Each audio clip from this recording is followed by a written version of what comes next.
समझने वाले हैं कक्षा 9वीं, विषय सामाजिक विज्ञान, 29 जुलाई 2021 का कार्यपत्रक 10 यानी कि वर्कशीट 10 को हम यहाँ पर समझने वाले हैं। ठीक है, इस वर्कशीट का उपविषय क्या है? हमें संसद को चाहिए। हमें इसमें संसद हमें क्यों चाहिए, कि संसद हमारे लिए क्यों इम्पोर्टेंट है, हम इसके बारे में पढ़ेंगे। तो इसके जो भी प्रश्न है हम इसको उत्तर भी देखेंगे। तो आपको समझना महत्वपूर्ण है ना। सॉल्यूशन तो आपको मिल ही आते हैं, आपको समझना महत्वपूर्ण है ना। बड़ा इंटरेस्टिंग टॉपिक है। तो आप इस वीडियो के नीचे जो लाइक का बटन दिख रहा है आप उसे अभी दबा दीजिए, और वीडियो डिस्क्रिप्शन में आपको इंग्लिश का जो वर्कशीट का सॉल्यूशन है 29 जुलाई का, आपको उसके वीडियो की लिंक मिल जाएगी, आप उसे जाकर देख लीजिएगा। ठीक है, या फिर आई बटन पर आपको प्ले लिस्ट की लिंक भी मिल जाएगी।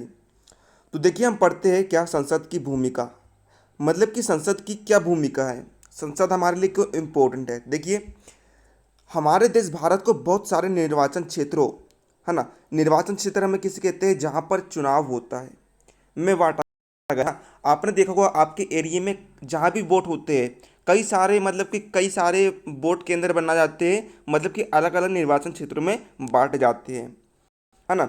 अब देखिए, जब निर्वाचन क्षेत्र में से कोई व्यक्ति जीत जाता है ना, जैसे कोई कोई कोई संसद बन जाता है, तो उसे कहाँ भेजा जाता है? संसद में भेजा जाता है ना। और चुनाव लड़ने वाले लोग कहाँ से होते हैं? अलग अलग राजनीतिक दल, अलग अलग पार्टियों से होते हैं। ठीक है, अब ऐसा थोड़ी ना होगा कि मतलब कि ऐसा थोड़ी ना होगा कि ए पार्टी से है, ए पार्टी है और उससे ही ए पार्टी का चुनाव लड़ रहा है। इसमें चुनाव लड़ने का महत्व भी किया जाएगा। ठीक है, में आपको आते हैं डाउट्स, तो 5 सेकंड में डाउट नोट के साथ करो उन्हें आउट। बस अपने सवाल की फोटो खींचो, क्रॉप करो और तुरंत वीडियो सॉल्यूशन पाओ। फिर चाहे आपका सवाल फिजिक्स, केमिस्ट्री, मैथ्स, बायोलॉजी का हो, सीबीएसई, यूपी, बिहार, मध्य प्रदेश या अन्य स्टेट बोर्ड का हो, यहाँ तक कि कक्षा 6 से 12वीं, आईआईटी, जेईई, नीट का सवाल हो, सभी सवालों के वीडियो सॉल्यूशन बस 5 सेकंड में मिलेंगे आपको डाउनलोड ऐप पर। इसके साथ ही डाउनलोड पर चल रही है इंडिया की number 1 daily online video classes, वो भी इंग्लिश और हिंदी मीडियम में, जहाँ पूरा कोर्स पढ़ा जा रहा है। तो आज ही इन कोर्सेज का हिस्सा बनिए और डाउनलोड ऐप इंस्टॉल कीजिए। था ना, अलग अलग पार्टियों के उम्मीदवार लड़ते हैं। ठीक है, अब देखिए, जब उम्मीदवार वह चुन जाते हैं, चुनने के बाद देखिए वे क्या कहलाते हैं? संसद, सांसद या फिर संसद सदस्य या फिर एमपी कहलाते हैं ना। देखिए, सांसद जो होता है जिले भर में एक होता है ना। सांसद जिले भर में एक होता है, और जो विधायक होते हैं, विधायक हर विकास खंड में, है ना, हर उसमें होता है ना, विकास खंड में होता है। ठीक है, तो हम विधायक को कहते हैं, एमएलए, और सांसद को हम कहते हैं एमपी। अब देखिए, जब कई सारे संसद आपस में मिलकर एक जगह बैठते हैं, तो वे क्या कहलाती है? संसद कहलाती है ना। इन सांसदों को मिलाकर के क्या बनती है? संसद बनती है। अब देखिए, हम देखते हैं नंबर सेकेंड पॉइंट पर संसद, संसद के कार्य की, संसद कौन कौन से काम करती है। तो देखिए, संसद का देखिए सबसे पहला काम होता है राष्ट्रीय सरकार का चुनाव करना।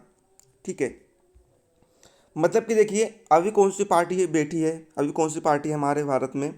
2021 में पार्टी है हमारी बीजेपी, मतलब कि वो हमारी राष्ट्रीय सरकार है। तो उनका चुनाव कैसे हुआ होगा, हम इसके बारे में समझते हैं। तो देखिए, भारतीय संसद राष्ट्रपति, राज्यसभा और लोकसभा को मिलाकर बनती है ना, इन सभी को मिलाकर बनती है। लोकसभा चुनाव के बाद बहुमत प्राप्त राजनीतिक दल की सरकार बनती है। जिस जो भी पार्टी को सबसे ज़्यादा वोट प्राप्त हुए हैं उसकी ही सरकार बनती है। ठीक है, और यदि पार्टी को बहुमत प्राप्त ना हो, बहुमत से थोड़ा सा दूर रहा हो, ठीक है, बहुमत से थोड़ा सा दूर रहा हो, तो वे क्या करती है, जो उनके कॉन्टेक्ट में जो पार्टी होती है उनको मिलाकर वे गठबंधन की सरकार बना लेती है। जैसे कि आपने देखा होगा महाराष्ट्र में क्या पहले क्या होता था कि बीजेपी के पास, है ना, बहुमत नहीं होता था, और जो शिवसेना है, शिवसेना के पास भी बहुमत नहीं होता था। ठीक है, तो वे क्या करती थी, वे दोनों गठबंधन की सरकार बनाती थी। ठीक है, और जो बीजेपी का जो लीडर रहता था वह मुख्यमंत्री बनता था। लेकिन अब ऐसा नहीं हो रहा है, अब बीजेपी अलग हो गई है और शिवसेना अलग हो गई है। तो इस प्रकार से यहाँ पर रहता है। ठीक है, मैं आपको एग्जाम्पल के समझा रहा हूँ। ठीक है, अब देखिए, जो बहुमत प्राप्त दल का विरोध करने वाले, है ना, देखिए आपने देखा होगा जो विपक्षी दल रहते हैं वे हमारे सरकार का विरोध करते हैं। क्यों करते हैं? क्योंकि उनका भी बहुत महत्वपूर्ण भूमिका होती है सरकार में। यदि वे विरोध ना करेंगे तो जनता की जो बात है वह सरकार तक नहीं पहुंच पाएगी, है ना, और जो सरकार है वह अपने तरीके से मनमानी करेगी। इसलिए विपक्षी उन्हें समय समय पर यह एहसास दिलाती है कि जो सरकार है वे अपने आप में कुछ नहीं है, वे जनता की बदौलत है ना, उन्हें जनता की बात सुनना पड़ेगा। तो जो है ना, जो सरकार का विरोध करती है उसे क्या कहते हैं, विपक्षी दल कहते हैं। जैसे अभी देखिए, अभी लीडर कौन है, अभी बीजेपी लीडर है। तो बीजेपी का विरोध कौन कर रही है, अभी बीजेपी का विरोध कर रही है कांग्रेस। कांग्रेस अभी विरोध करती है, ठीक है। इस प्रकार से यहाँ पर रहता है। और जब पहले कांग्रेस राज करती थी, तो कांग्रेस का राज के समय उनका विरोध कौन करती थी, बीजेपी करती थी, है ना। आप मुझे किसी भी पार्टी में घसीटिएगा मत कि आप इस पार्टी में उस पार्टी में, मैं सिर्फ आपको एग्जाम्पल के लिए समझा रहा हूँ, ठीक है। यहाँ पर देखिए, प्रधानमंत्री सत्ताधारी दल का मुखिया होता है ना। जो मतलब कि आपने देखो, जैसे अभी मोदी जी हमारे प्रधानमंत्री हैं, तो मोदी जी किसके लीडर हैं, मोदी जी किसके मुखिया है, बीजेपी के मुखिया है, ठीक है। इस प्रकार ये शासन काम करता है। प्रधानमंत्री अन्य मंत्रियों को चुनाव भी करता है, जैसे स्वास्थ्य मंत्री, शिक्षा मंत्री, वित्त मंत्री, है। देखिए आपने देखा होगा, अभी अभी मंत्री किसके अंदर से बन रहे हैं, अभी मंत्री बन रहे हैं बीजेपी के अंदर से, बीजेपी की सरकार है।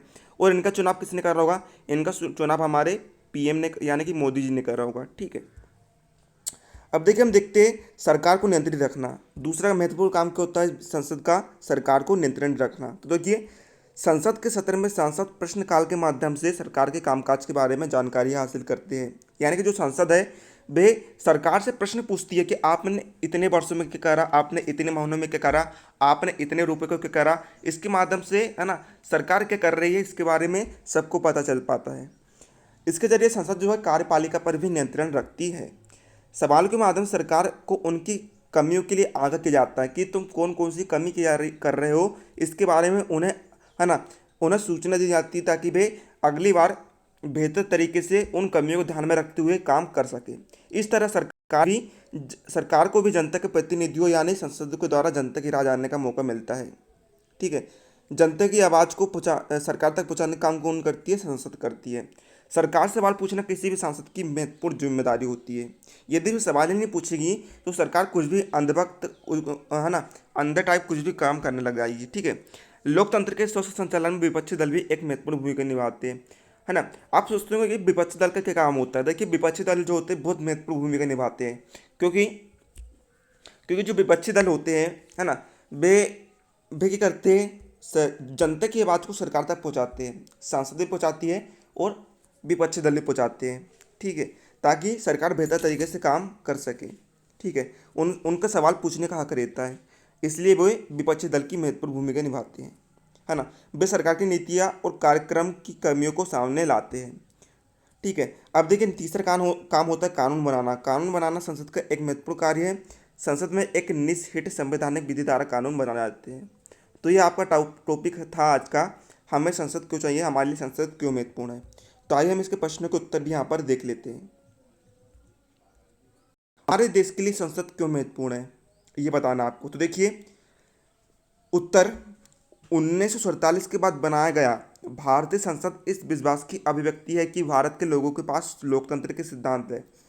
संसद ये पुष्टि करता है कि हमारे पास जो अधिकार मिले, जो हमें सिद्धांत मिले हैं, उसकी पुष्टि हो रही है, ठीक है। संसद इसलिए महत्वपूर्ण है, ये निर्णय लेने की प्रक्रिया और सरकार द्वारा सहमति से लोगों द्वारा भागीदारी कर रहे हैं।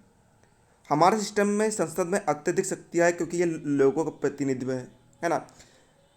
संसद में लोगों की शक्तियाँ बहुत महत्वपूर्ण रहती है, ठीक है। ये आपको पहले प्रश्न का उत्तर आएगा।